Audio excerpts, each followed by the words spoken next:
বন্ধুরা কেমন আছো তোমরা? আশা করি সবাই ভালো আছো। আজকে জানবো এই শীতকালে গোলাপ গাছে ঘরোয়া কী কী সার ব্যবহার করে বেশি ফুল এবং গাছকে তরতাজা করতে পারি। দেখো, এই যে টবটা নিয়েছি, এই টবের মাটিগুলোকে আমি সরিয়ে গাছের চারোদিকে একটা গাড্ডা মতো করব।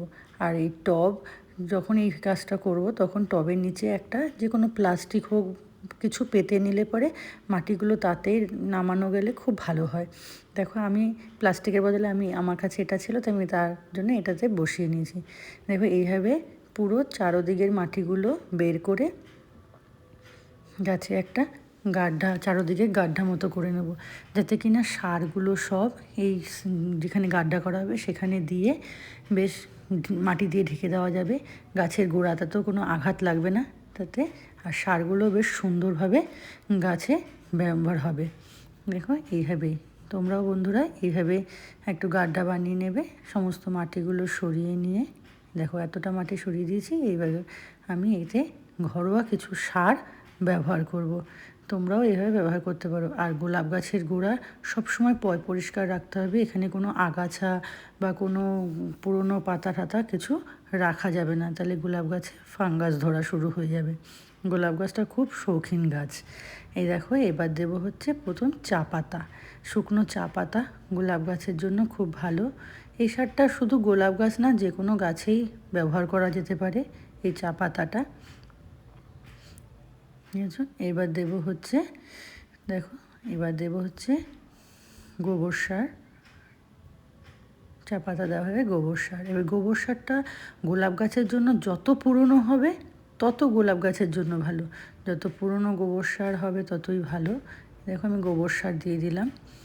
চেষ্টা করবে তোমরা এইভাবে যত পুরনো গোবর সার নিতে পারো ততই ভালো হবে। গোবর সার দেওয়া হয়ে গেছে। এবার দেবো হচ্ছে ডিমের খোলা। ডিমের খোলাটা ডাস্ট করে নিয়ে তোমরা এইভাবে গোলাপ গাছে ব্যবহার করতে পারো। এই ডিমের খোলাটা দিলে পরে এটা ওই হাড়কুচি শিংকুচির মতোই কাজ করে গোলাপ গাছে। এবার দেবো হচ্ছে শুকনো পেঁয়াজ পাতা। আমি শুকনো পেঁয়াজ পাতা ব্যবহার করলাম। এটাকে সারের সঙ্গে এইভাবে দেওয়ার জন্য গাড্ডা করে, তাই শুকনো পেঁয়াজ পাতা ব্যবহার করলাম। যখন গাছে শুকনো পেঁয়াজ পাতার জায়গায় আমরা পেঁয়াজ পাতা ভিজিয়েও সেই জলটা ব্যবহার করতে পারি। এবার দিচ্ছি হচ্ছে খোল গুঁড়ো। শীতকালে এই খোলের গুঁড়োটা যদি দেওয়া হয় তাহলে গাছে খুব ভালো পরিমাণে ফুল আসে। আর দিচ্ছি হচ্ছে কলা খোসা শুকিয়ে তাকে ছোট ছোট টুকরো টুকরো করে কেটে নিয়ে এইভাবে গাছের গোড়ায় দিয়ে দিলাম। দেখেছো? এবার দেব হচ্ছে একটু হলুদ গুঁড়ো, যাতে গাছের গোড়ায় কখনো কোনো পোকামাকড় আসতে না পারে, কোনো ফাঙ্গাস না জমতে পারে। তার জন্য এটা অ্যান্টিবায়োটিক হিসাবে ব্যবহার করা হচ্ছে।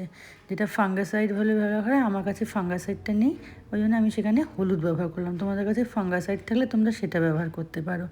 আর এইভাবে সব দেওয়ার পরে আবার সেই যে নিচে মাটিগুলো তুলে রেখেছিলাম সেই মাটিগুলোকে দিয়ে সব আবার এটাকে ভালো করে ঢেকে দেবো। সমস্ত সারগুলো মাটির নিচে চাপা পড়ে যাবে। ঠিক আছে? সমস্ত মাটিগুলোই তুলে দিয়ে দিতে হবে। শুধু গাড্ডা করেছিলাম এই সারগুলোকে দেওয়ার জন্য। এবার সারগুলো দেওয়া হয়ে গেলে মাটিগুলো দিয়ে সারগুলো সব চাপা দিয়ে দেবো। আর গাছের গোড়া সবসময় পরিষ্কার রাখতে হবে। এইটা গোলাপ গাছের খুব একটা গুরুত্বপূর্ণ কাজ। এই গাছের গোড়ায় কখনোই নোংরা জমতে দেওয়া যাবে না বা কোনো আগাছা জমতে দেওয়া যাবে না। এবার ভালো করে একটু জল দিয়ে দিলে যেই সারগুলো দেওয়া হলো সেগুলো সব জলে পচছে। বেশ, এবার গাছের গোড়ায় গাছের নাইট্রোজেন, প্রোটিন, এগুলো সমস্ত কিছু কাজে লাগবে। গোলাপ গাছে আরও কিছু কাজ আছে, দেখো বন্ধুরা। এবার হচ্ছে এই যেই ফুলগুলো হয়ে গেছে গাছে, তার ডালগুলোকে এভাবে ছাঁটাই করে দিতে হবে। তাহলে কী হবে, আবার নতুন করে কড়ি, ব্রাঞ্চ এগুলো সব আসবে। আর ছাঁটাই করে না দিলে ওই পুরনো ফুলের ডালটাকে বাঁচানোর জন্য ওর সমস্ত রকমের খাবার ও এখানেই ব্যবহার করতে থাকবে। এই পুরনো ফুল হয়ে গেলে তাকে কখনোই রাখা উচিত নয়, সব কেটে দেওয়া দরকার। শুকনো পাতা সেগুলো সরিয়ে দেওয়ার দরকার। দেখতে পাচ্ছ বন্ধু, এখন ছোট ছোট কড়ি আবার নতুন এসে গেছে গাছে। বুঝেছ? নতুন কড়ি এসে গেছে। আর যেখানে কেটে নিলাম সেখানে একটু হলুদ গুঁড়ো লাগিয়ে দিচ্ছি। তোমরা ফাঙ্গাসাইডও লাগাতে পারো, আমার কাছে ফাঙ্গাসাইডটা নেই বলে আমি হলুদ গুঁড়োটা লাগিয়ে দিচ্ছি। এটা ফাঙ্গাস ধরতে দেবে না, গাছের ডালটাকে ভালো রাখবে আর গ্রোথটাও ভালো হবে। দেখেছো? এইভাবে তোমরা যদি এই সারগুলো ব্যবহার করতে পারো, গোলাপ গাছের শীতকালে বেশি করে ফুল পাওয়া যাবে। দেখো এই গাছটাও আমি আজ 1 সপ্তাহ আগে আমি এই গাছে এই সারগুলো দিয়েছিলাম। ঠিক আছে? গাছটার ঝাঁকড়া হয়েছে কত সুন্দর, আর কড়িও এসছে কত। এটা হচ্ছে ছোট হাজারি গোলাপ গাছ। এই গাছটাও আমার খুব প্রিয়, এটা শীতকালে একদম ভরে ফুল হয়ে থাকে গাছটাতে। আর এটাতেও দেখো ছোট ছোট নতুন নতুন কড়ি আসা শুরু হয়ে গেছে। বন্ধুরা, আমার ভিডিও যদি তোমাদের ভালো লেগে থাকে তাহলে অবশ্যই লাইক, শেয়ার অ্যান্ড সাবস্ক্রাইব করো, আর আমার পাশে থেকো বন্ধুরা। আর এরকম নতুন নতুন টিপস পাওয়ার জন্য অবশ্যই কমেন্ট করো বন্ধুরা, তোমাদের কীরকম ভালো লেগেছে, কীরকম লেগেছে, কতটা আমি দিতে পেরেছি তোমাদেরকে জানকারি, অবশ্যই জানিও বন্ধুরা। আজকে তাহলে আসছি বন্ধুরা, রাধে রাধে।